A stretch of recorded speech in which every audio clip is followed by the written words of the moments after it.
Muhammad bin Abdullah wa ala alihi wa sahbihi wa la hawla wa la quwwata illa billah amma ba'da. Bismillahirrahmanirrahim. Allahumma inna nas'aluka syafa'ah wal karamah wal barakah wal ijabah wal afiyah fid din wad dunya wal akhirah. Ala hadratin Nabi Mustafa Rasulillah sallallahu alaihi wasallam wa alihi wa sahbihi wa dzurriyyatihi wa ali baitihi dhahirin ajma'in.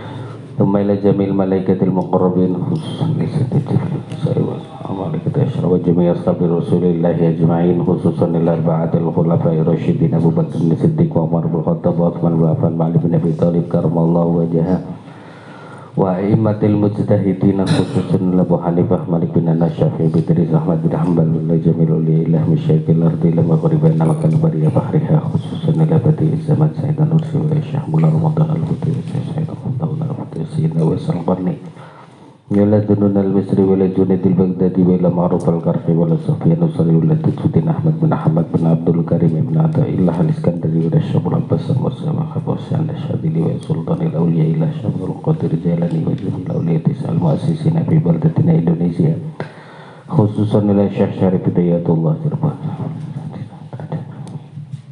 jamilah lil kubur minal mu'minina wal mu'minat wal muslimina wal muslimat al ahya'i minhum wal amwatan Allah yahdina bi hidayatihim wa yamuduna bi madadihim wa yanfa'una bi anwarihim wa ulumihim fid din wad dunya wal akhirah lahumul fatihah.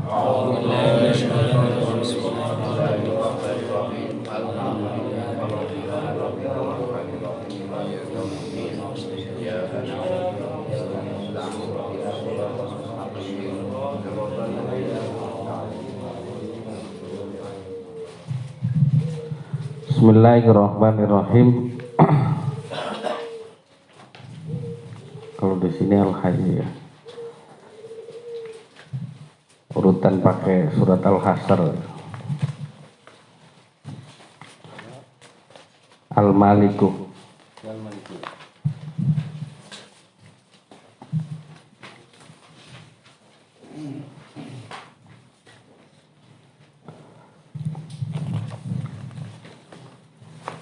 Bismillahirrahmanirrahim. Al-Maliku, zat yang merajai atau zat yang berkuasa atau zat yang memiliki.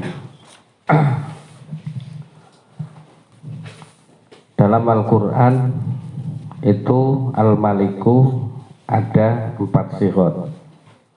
Yang pertama adalah Al-Maliku, mimnya dibaca panjang. Yang kedua Al-Maliku, mimnya dibaca pendek. Yang ketiga Al-Maliku, lamnya dibaca panjang. Kemudian yang keempat Malikul Mulki.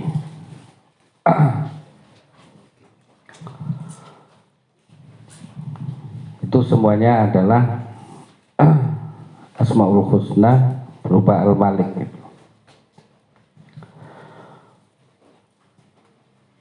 Ketika kita membaca Al-Maliku, apa yang harus kita hadap itu? Kemarin saya sering mengatakan bahwa ketika engkau berhadapan dengan setiap dari Asmaul Husna, maka kita harus menghadap semua Asmaul Husna.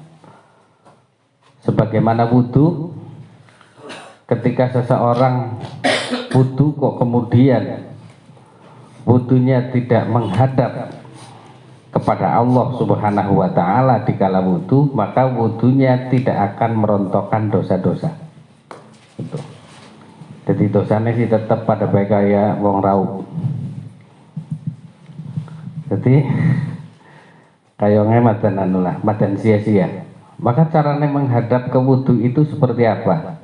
Itu diajarkan oleh Rasulullah Shallallahu Alaihi Wasallam bahwa ketika kita itu membasuh tangan, maka kita bayangkan bahwa kita itu sedang berada di sisi Allah Subhanahu Wa Taala. Apakah kita akan menerima kita dengan tangan kanan kita, ataukah dengan tangan kiri kita, atau min wara'i dhuhri, atau dari belakang kita. Nah, pada saat kita berada di dalam renungan seperti itu ketika kita membasuh tangan, maka berarti kita sedang menghadap kepada Allah Subhanahu wa taala. Tuh. Begitu juga ketika kita membasuh muka, bahwa harapan yang terbesar kita ketika kita membasuh muka itu, kita akan bercahaya ketika Allah Subhanahu wa taala membangkitkan kita nanti di hari akhirat, di hari kiamat, agar kita mempunyai muka yang bercahaya. Dan seterusnya begitu juga ketika kita membaca Al-Malik, kita juga harus menghadap kepada Allah Subhanahu wa taala. Aja nganti batin ketika kita membaca itu kosong. Maka ketika kosong itu nggak ada efeknya. Al-Malik, Al-Qudus, As-Salam, Al-Mu'min, Al-Muhaiminu, maksudnya apa ya? Nah, ketika kosong maka tidak punya efek di dalam batiniah kita. Al-Maliku Allah maksudnya adalah Allah berhak mentasarrufkan apa yang dimilikinya sesuai dengan kehendaknya, memberlakukan segala yang dimilikinya sesuai dengan kehendaknya. Jadi Allah Subhanahu wa taala adalah pemilik kita. Maka ketika kita dekuwes-kuwes nang Gusti Allah, uripe kurisine sedih tok, uripe kurisine derita tok kayak itu, ketika kita menghadap ke Maliknya Allah Subhanahu wa taala, maka akan meringankan beban kita. Makanya di dalam hikam Ibnu Athaillah, liyukhaffif alamal bala angka fa'lam annahu huwa mublilaka.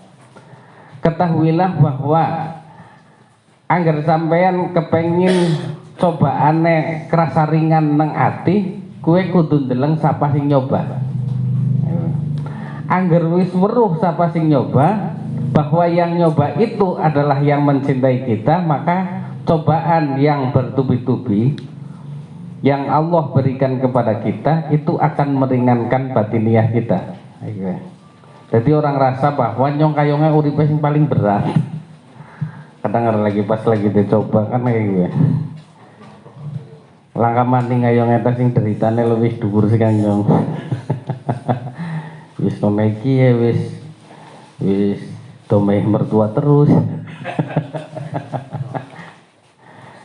Terus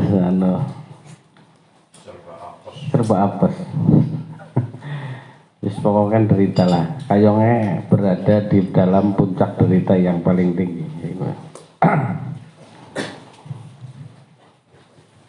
Biasanya saya pernah tuh. Nek aku ngimpi ketemu karo guruku, kue pas deritane lagi memuncak banget dan kerasa nikmat luar biasa. Habis itu beban hidup terasa ringan sekali. Makanya kadang ditunggu-tunggu kapan nih. Orang lah, jangan timbuknya pas waktu senang terus ketemu ya. Kondilalah.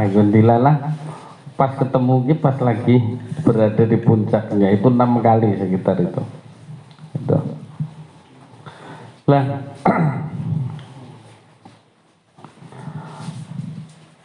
kita harus melihat ke asma al-maliknya Allah dengan cara bahwa ketika berada di dalam derita, maka kita itu merasa bahwa kita itu miliknya Allah Subhanahu wa taala yang akan memberlakukan kita sesuai dengan kehendaknya. Tuh. Apakah kita akan hidup bahagia ataukah kita akan hidup tidak bahagia? Apakah kita akan hidup terhimpit ataukah kita tidak terhimpit? Itu semuanya itu yang mengatur adalah Allah Subhanahu wa taala. Jika kita merasa seperti itu, menghadap dengan al-maliknya Allah Subhanahu wa taala, maka liyukhaffif alamal bala angka, maka beban hidup yang kita jalani itu menjadi ringan. Itu. Padahal ya akeh banget wong pemasukannya lebih gede. Iku ya. Tapi uripe mesti angger ngobrol karo sampean aduh, akeh-akeh ngeluh. Iku ya. Sing pemasukannya setiap dina 300.000 mesti ngeluh. Iku ya. Sing setiap dina pemasukannya 20.000 ya ngeluh. Lah siki sapa wong sing ora ngeluh? Wong sing ora ngeluh adalah wong sing bisa ngadep maring al-malikunya Allah Subhanahu wa taala. Bahwa kita itu dimiliki oleh Allah Subhanahu wa taala. Itu saja, itu akan meringankan beban kita ketika kita hidup di alam dunia ini. Gitu. Orang yang tadinya berada di puncak yang tinggi, kemudian kadang memilih untuk tertawa-tertawa saja. Karena apa? Karena golet guyu ki banget sing angel. Sing akhirnya kepengin urip untuk mencari bagaimana caranya bisa tertawa gitu. Langgeng desa ya. Guyu terus bareng omah lah paling pusing.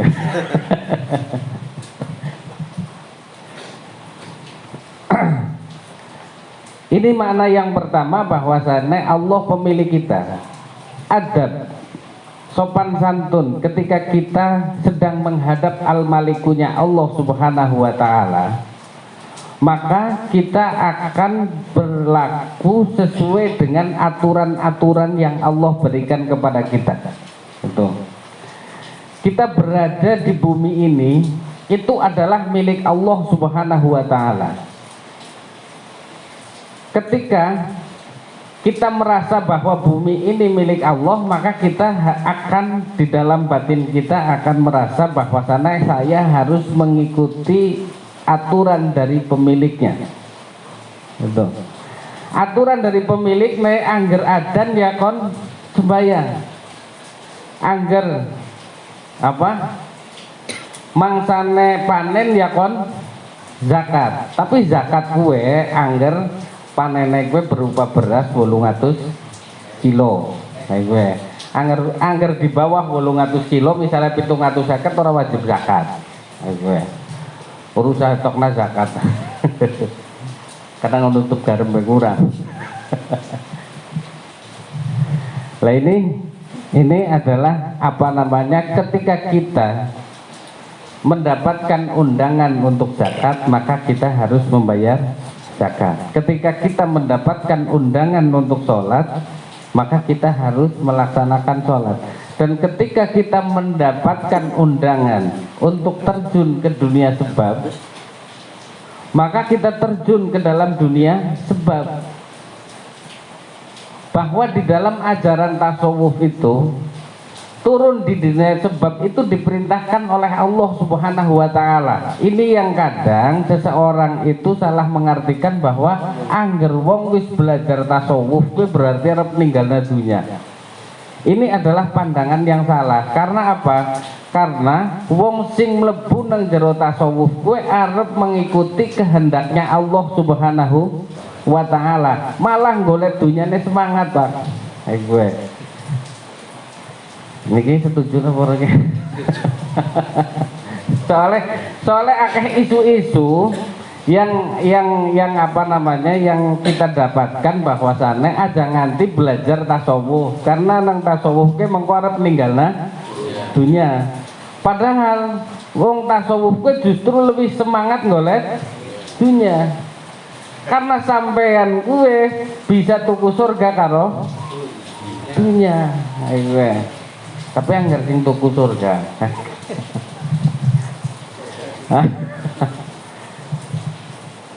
Jadi kapan kita ditempatkan Allah Subhanahu wa taala di dalam dunia sebab, sebagaimana yang saya tulis di dalam Syarah Hikam Ibnu Athaillah Al-Iskandari, ketika kita sudah beristri. Ayo. Jadi ora weh wong sing wis bojo golet rizki neng kuburane Wali Songo, ora weh. Golet rizki ya neng pasar. Dene sampai neng kene neng golet lakon ki. Wong, iya ngilana putek ya. Jadi kebiasa sih dene neng kene wis suwe. bisa minggu jadi ya kemudian sikon kira utangnya lunas. Utangnya lunas sih maringan dagang atau apa dan lain sebagainya kan begitu. Jadi ketika kita ziarah ke wali itu adalah untuk apa, merenungi bahwa mereka hidupnya itu sebentar, tapi setelah itu dia akan mendapatkan kenikmatan selama-lamanya. Nah ini menjadi magnet kita untuk berbuat sebagaimana mereka berbuat ketika waktu di alam dunia. Itu fungsinya ziarah kepada wali kayak gue. Ajang boleh di dunia kan mbah kaita biasanya ngerano kayak nengkana nggone rizki.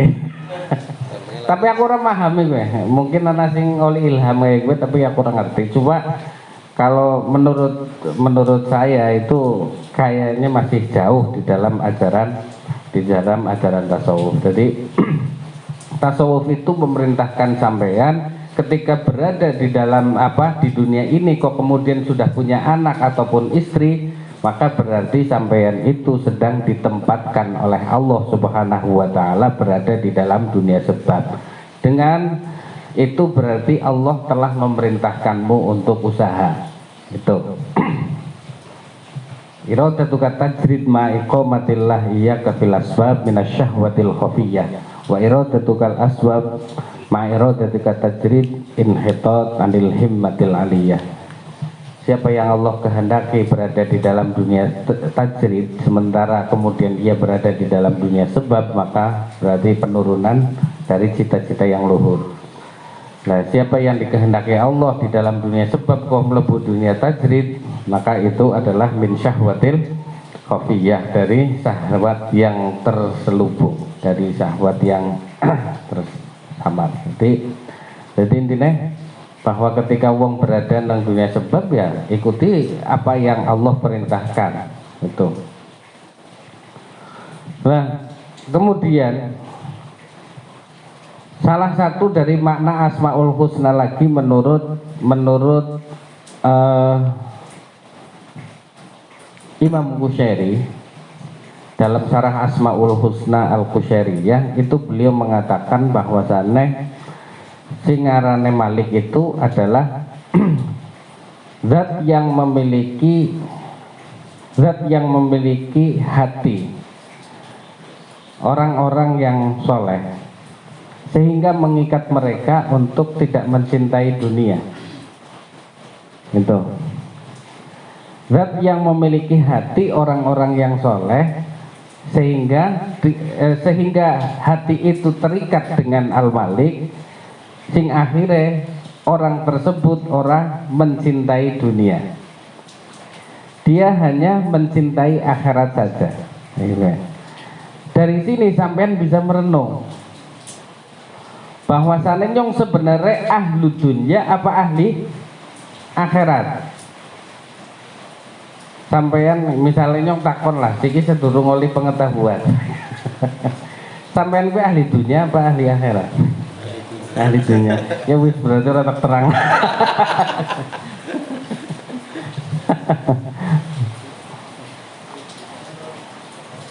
Nah ini agar menjadi barometer kita, kadang kita mungkin merasa mempunyai nilai lebih, mungkin merasa nilai lebih daripada orang lain, maka kita akan membuat perbandingan di sini. Apakah kita itu termasuk ahli dunia ataukah termasuk ahli akhirat?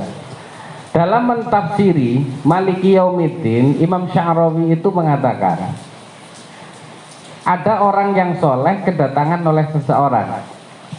Seorang itu bertanya kepada orang yang soleh, A'ana min ahli dunya au ana min ahlil akhirah. Apakah saya itu ahli dunia ataukah saya ahli akhirat?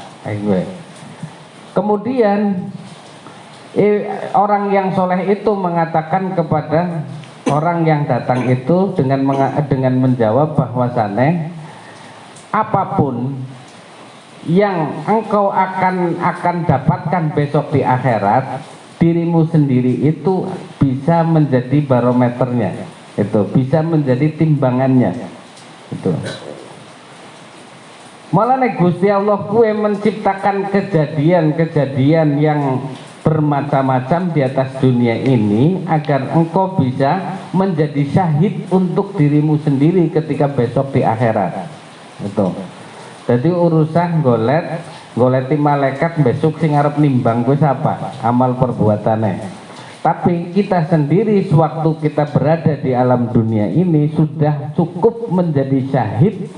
Apakah kami itu termasuk orang yang ahli dunia ataukah termasuk orang yang ahli akhirat? Lah, kenapa bisa seperti itu? Kita sudah cukup.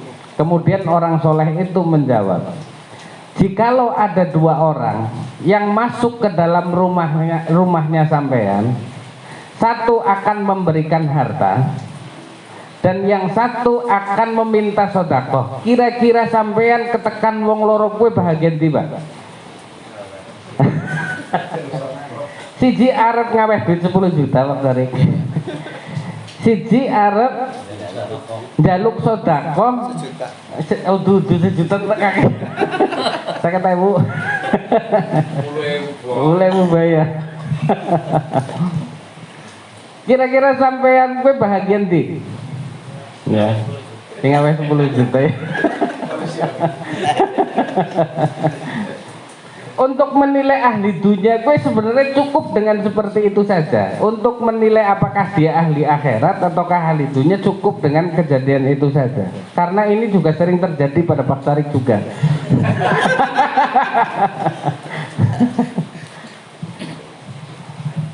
Jadi angger kok angger kok bahagiane maring wong sing teka terus arep aweh duit mesti 100% gue wong ahli dunia.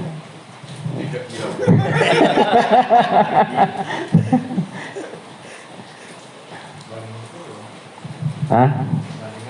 Gampang kan nilainya gampang nyong dadi sahida wae dewek besok nang akhirat itu mudah sekali.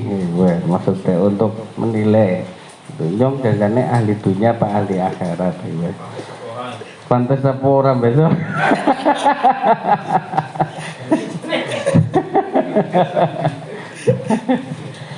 Tapi nengene gagal kabeh apa ya.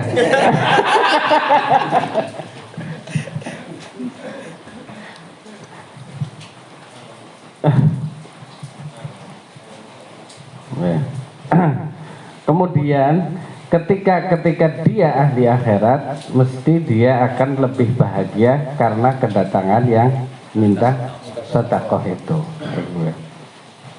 Sebagai Pak Carik yang suka mencatati apa penduduk Aji Barang, kira-kira napa kira?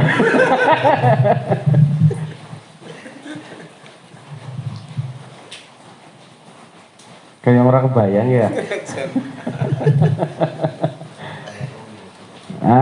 Orang kaya pun tidak seperti itu.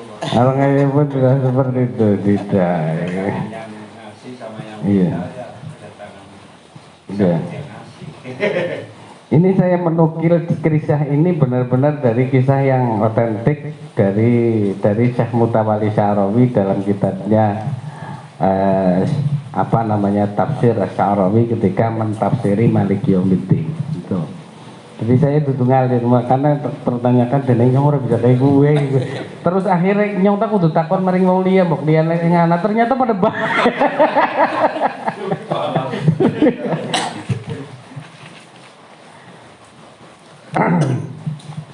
Lah ketika apa namanya orang-orang soleh, beliau malah menukilkan bahwasannya anggar ketekan wong sing jaluk sedekah, dia orang soleh itu akan malah menambahkan doa dengan menerima tamu tersebut dengan penuh hangat dan kemudian menengadahkan tangan dan mengatakan bahwa alhamdulillah alladzi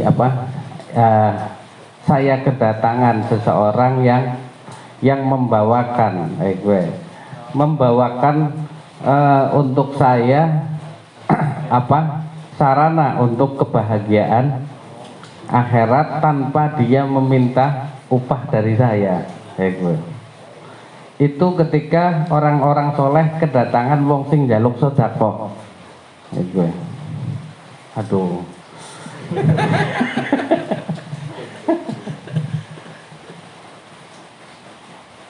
Orang, saya bukan niat untuk menerangkan itu. Kok tadi saya membaca Maliki Yaumiddin dari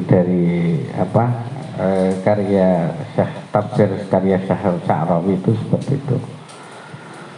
Jadi sampean bisa menilai apakah sampean sudah menghadap Maliki atau belum. Sebagaimana yang dikatakan oleh para ulama bahwasanya yang dimaksud dengan Maliki Yaumiddin itu adalah zat yang Maliki itu yang menguasai, yang mengikat hati orang-orang soleh sehingga dia itu mencintai akhirat, lebih mencintai akhirat daripada dunia.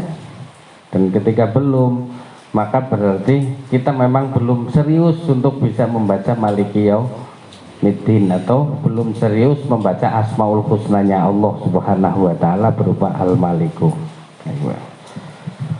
Mungkin gagal kabeh kok.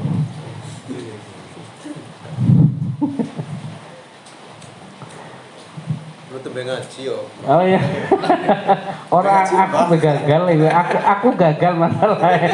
Jeneng nomor iki. Ya itu.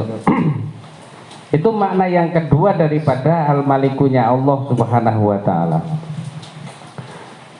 Kemudian Al-Maliku yang ketiga adalah yang mengikat hati hamba untuk tidak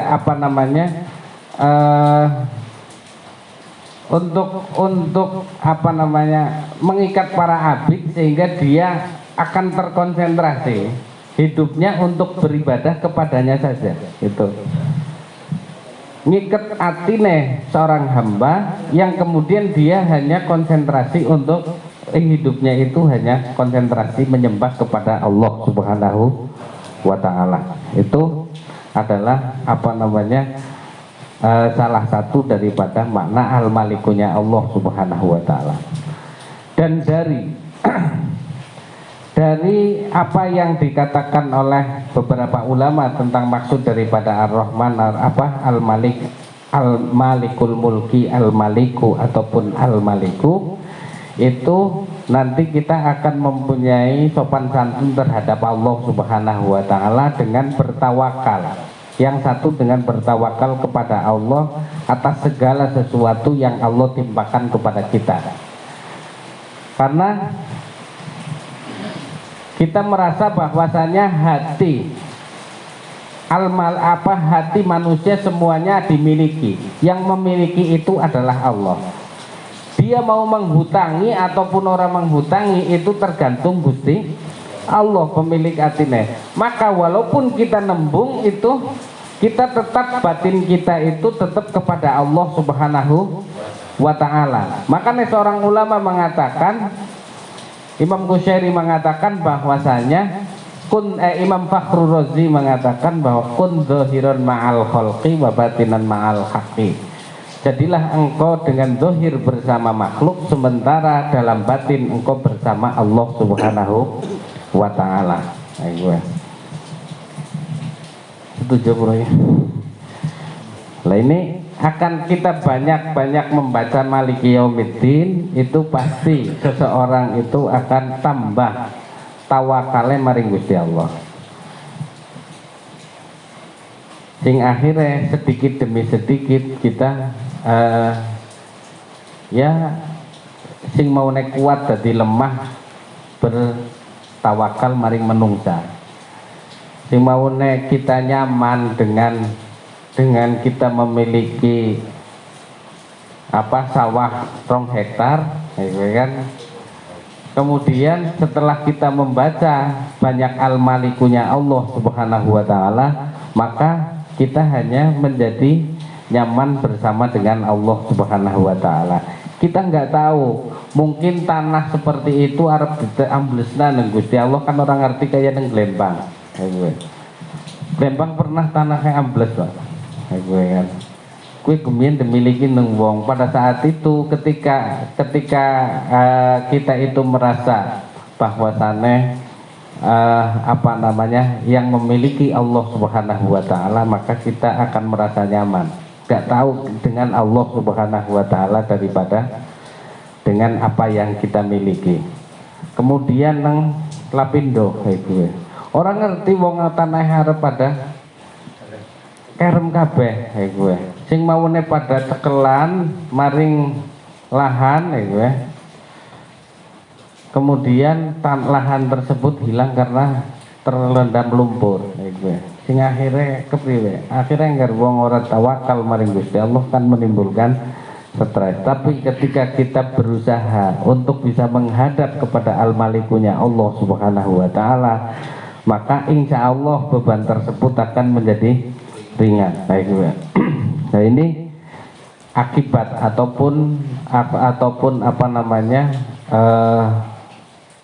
efek positif daripada kita ketika membaca Al-Malikunya Allah, kita benar-benar menghadap Allah Subhanahu wa taala. Itu kira-kira pahami apa ya? Kurma tenang dilakoni madan.